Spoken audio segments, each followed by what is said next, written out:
Hey, there's no shame in trying things that people ain't never tried before.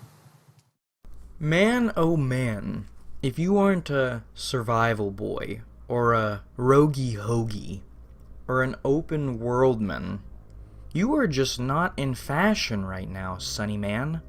Especially not on PC, which is absolutely saturated with all three. It's all about the emergent gameplay and replayability, and the open world, the sandboxiness. And while I do love me some open world survival roguelite sandboxes, I grew up playing linear shooters. And man, you best believe I still love me some linear shooters. So years ago, when Syndicate released, I was all about it. I had no idea there was an older series, an older Syndicate, with very deep systems and a super dedicated fan base it disrespected by existing. I didn't know any of it. I bought and played Syndicate in a void. And even if I had known, even though I do know now, I still like Syndicate as a linear shooter. It was a different company's take.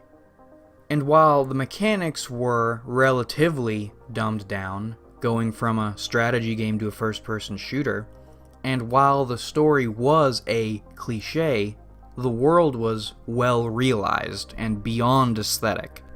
And at the time, it was one of the freshest looking games on the 360.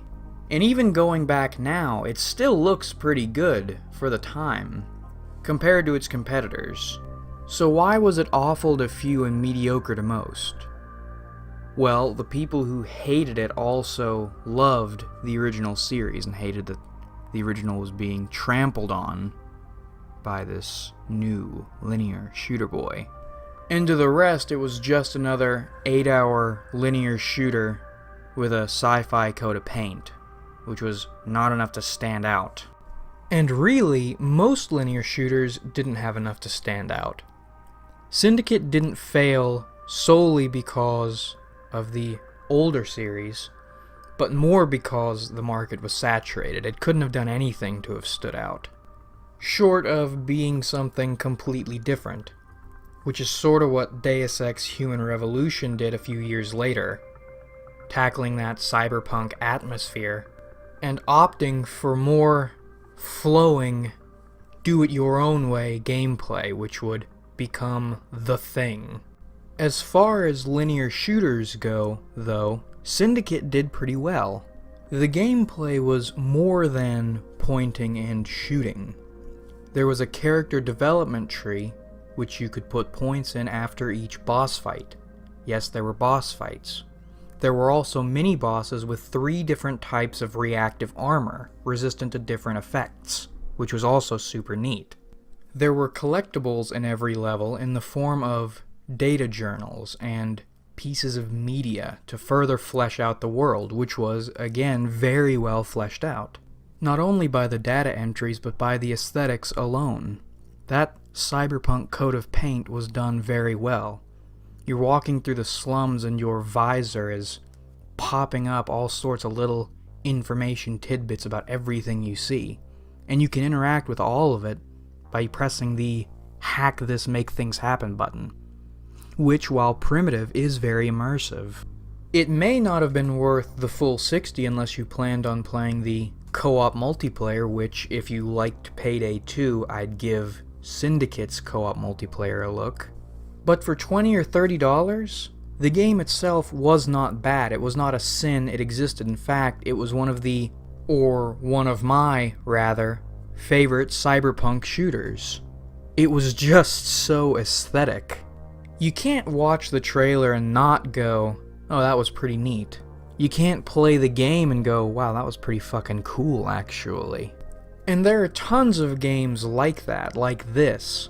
Red Dead Revolver, for instance. A linear third-person shooter which did not reinvent the wheel but captured the cowboy aesthetic perfectly.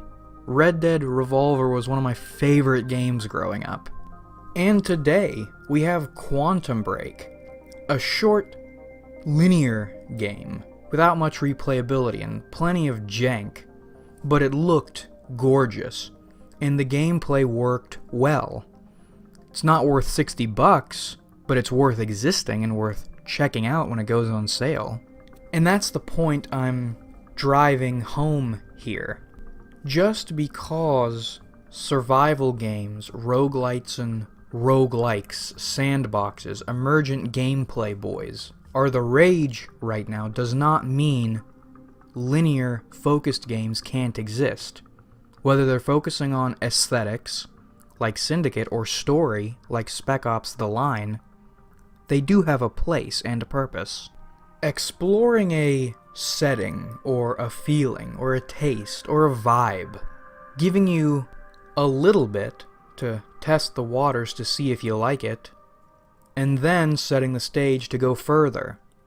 I didn't like Judge Dredd until I played Judge Dredd vs. Death. That's not the ultimate Judge Dredd experience, but it, a mostly linear shooter, gave me a better taste and feel for the world than the movies did, and piqued my interest enough to read a little bit more into it. Same with Syndicate. That's probably the first piece of cyberpunk gaming content I consumed, and it's the main reason I picked up Deus Ex and Deus Ex Human Revolution. Without being introduced to that genre by Syndicate, I wouldn't have been interested.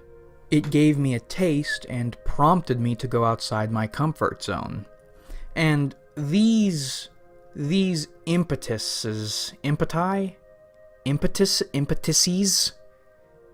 these exist in many forms, but I'm arguing here that linear shooters can exist, should exist, to give people who wouldn't otherwise be interested a reason to look deeper, by making it a little bit accessible. You play that one thing and you get the taste, and then you move on to something bigger and better. And then from there, you jump into the shambangling mess that is Divine Cybermancy, a game I still don't even know if I like, but I wouldn't have been playing it had I not been introduced to those ideas for more accessible games at an earlier age. But what do you guys think? Do you think there's a place for linear shooters today? Or should all games be roguemen? And what do you think about accessibility? Accessible pieces of media framing harder or heavier pieces of media. The inaccessible stuff. Stepping stones for people who otherwise wouldn't have them or wouldn't get into something they really like. And what are some of your favorite framing, accessibility, tasty pieces of media? I mentioned playing Red Dead Revolver, and man, when I was younger, God, did I play some Red Dead Revolver. It was so dumb, but God, it was so good. So good. And I probably wouldn't have really been into Cowboys and Indians had I not played that game so often and loved it so much. But that about wraps this one up, everybody. I hope you enjoyed watching, because I certainly enjoyed making it. Kind of a lower key, shorter video this week. I meant to do more than weekly, but it's been super busy this week, and the video I wanted to make I had to scrap, so then I revived this video, actually an older concept, had to scrap this one also, start again, so we're just gonna take it nice and easy. Wanted to do something higher production for the new Subman, but whatever works, you know. We broke 200! Yay! Thank you, Ian Decker. Thank you, shameless plugging. It's been a good... All things considered, it's been a good week. But if you enjoyed, like the video, because that helps me out a lot. Subscribe if you haven't, because we do well, I say we do this shit more than weekly because it's the tagline. But really, I try to do it at least once a week. Usually more than weekly, but sometimes you just have a string of bad events. Been happening a lot recently. Have to put some stuff off. You get it once a week. Meant throwing some shit posts. Whatever. It'll work. Comment your thoughts, because I love hearing from you. And thanks again for watching, everybody, really. 200 subs, it means a lot. We're gonna go so much further than this. And I look forward to... Wait, no, we have a lot of fun on this channel, right. And now I look forward to doing it with you guys again in the future. Ba-bang, bang, pa-pow.